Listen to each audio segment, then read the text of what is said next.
Bonjour à tous.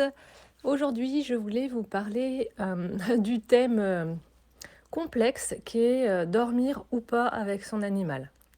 Alors, il n'y a pas de enfin, il y a pas de bonne réponse en soi. Il y a autant de bonnes réponses qu'il y a de structures familiales, de meutes, d'organisations et d'individus. Il y a quand même quelques grande, on va dire, généralité à connaître pour mieux comprendre aussi le mode de fonctionnement de l'animal et ses besoins. Et les vôtres aussi. Là, c'est plus, on va dire, nos envies, nos goûts, si on a envie ou pas d'avoir son animal dans la chambre. Alors, je discute même pas là de sur le lit, dans le lit. Là, c'est vraiment plus déjà de l'avoir dans l'espace intime que représente la chambre. Le chien est un animal qui vit en meute. C'est pas un animal solitaire. Là encore, c'est vraiment de la généralité.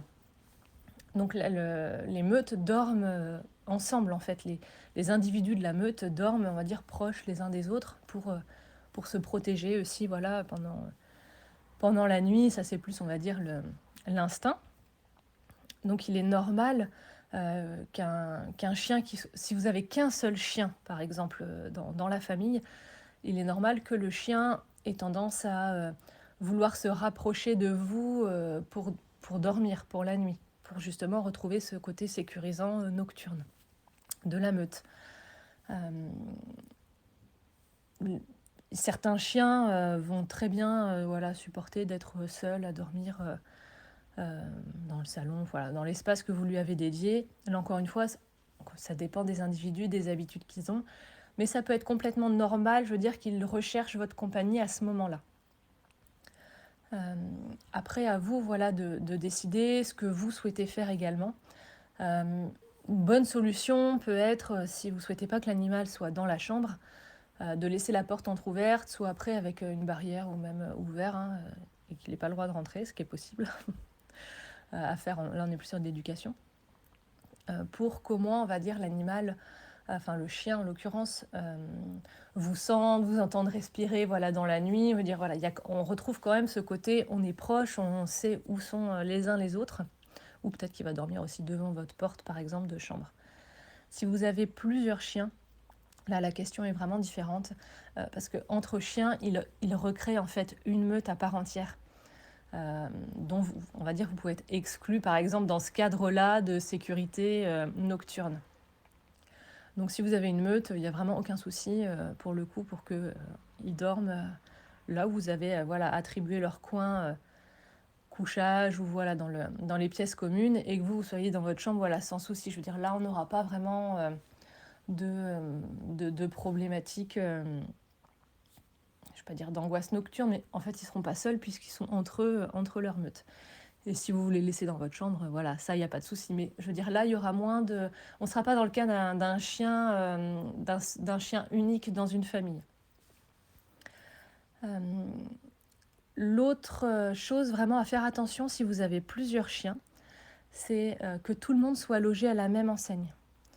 Vous ne pouvez pas faire de différence. Alors je parle s'il n'y a pas de problématique de santé particulière pour les animaux qui demanderaient une surveillance, hein, de tous les instants, mais si vous avez voilà, des chiens qui vont bien, qui vivent en meute, vous pouvez pas... Enfin, pour eux, ça va être voilà, compliqué à comprendre, donc c'est pas la peine d'aller se mettre dans difficulté, de faire cas par cas, que chacun ait le droit à des choses différentes. Par exemple, il y en a un qui a le droit de rentrer et un autre qui doit rester dehors. Déjà, celui qui serait tout seul, par exemple, à l'extérieur, enfin dans le salon, par exemple, à dormir seul, déjà ne comprendrait pas pourquoi là il est seul, pourquoi il n'est pas avec sa meute, et du coup il se retrouverait en plus tout seul. Donc ça, c'est vraiment vous mettre face à des difficultés, et même des difficultés que vous allez créer au sein de leur propre meute de chiens. Donc le principal, c'est que tout le monde soit logé à la même enseigne, et que peu importe la décision que vous preniez, vous vous y teniez.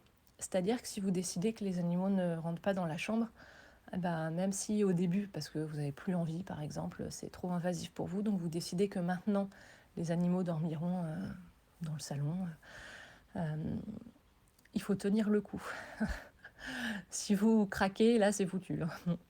Non, non, il faut vraiment tenir le coup. Ce qui est important, en fait, je dis toujours, un chien n'est pas plus heureux parce qu'il a le droit de monter sur le canapé, par exemple, comparé à un chien qui n'aurait pas le droit. Là, c'est vraiment après des règles très personnelles.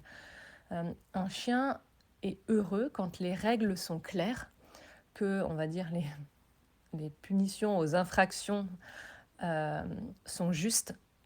euh, et que du coup, en fait, on va dire, s'il connaît bien les règles, on va dire, il sait qu'il les enfreint, il se passe ce qui doit se passer. Mais c'est clair, c'est attendu. Je veux dire, il n'y a pas un jour tu as le droit, un jour tu n'as pas le droit. Ça, c'est impossible à gérer pour un chien. Alors en plus, si toi tu as le droit, toi tu n'as pas le droit, et en fonction de la meute, l'un a le droit, pas l'autre, là, ça peut vraiment créer des conflits dans la meute. Vraiment, le principal pour un chien, c'est que les règles soient claires. Et du coup, tant qu'il sait qu'il est dans le cadre, bah, il n'aura aucun problème, puisqu'il est dans le cadre, il est dans les règles, et donc il sera bien. S'il sort, il sait qu'il se met face à une difficulté. Par contre, il faut vraiment qu'il vous trouve, on va dire, à ce moment-là pour lui dire non, écoute, là, tu es sorti du cadre qu'on a défini. Si tu te remets dans le cadre, il n'y a vraiment aucun souci. Là, tu es libre, je t'embête pas. Par contre, dès que tu sors, bah écoute, non, voilà, je te remets voilà, dans les règles familiales, comme le ferait un chef de meute, hein, par exemple.